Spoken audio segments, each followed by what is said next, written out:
Je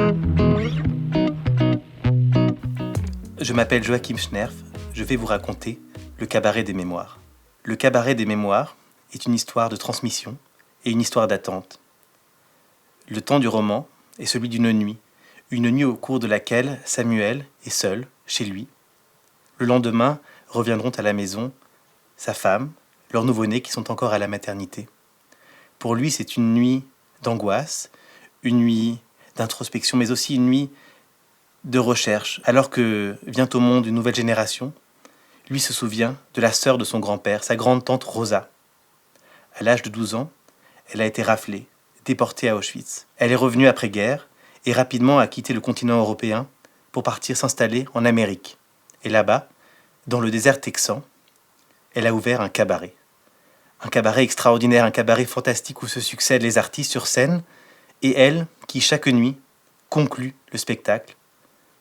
Sur des planches, elle raconte l'histoire de sa famille qui a quitté la Pologne pour s'installer à Paris. Elle raconte la rafle, elle raconte l'arrivée au camp, puis s'arrête.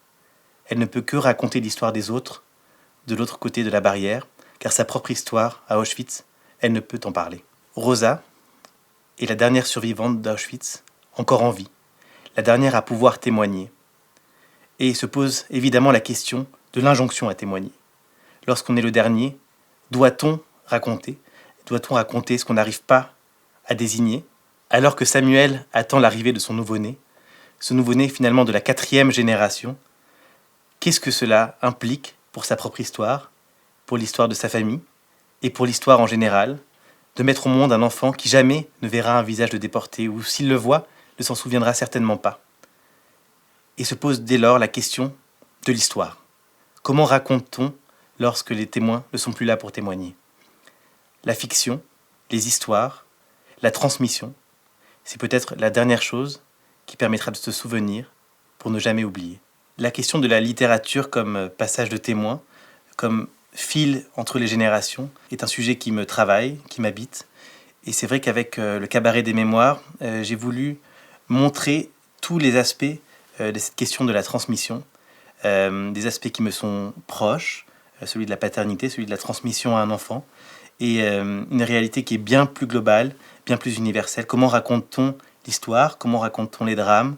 Et surtout, en tant que parent, en tant qu'auteur, qu'est-ce qu'on peut donner aux générations suivantes pour les inscrire dans une lignée et pour transmettre cet amour de l'histoire, cet amour des personnages, parce que dans ce roman, donc, il y a la figure de Rosa, qui est sur scène, qui elle-même raconte des histoires, qui elle-même est là pour créer des personnages, créer des aventures. Et c'est ce rôle justement de la fiction dans la transmission qui est pour moi essentiel dans l'acte de créer.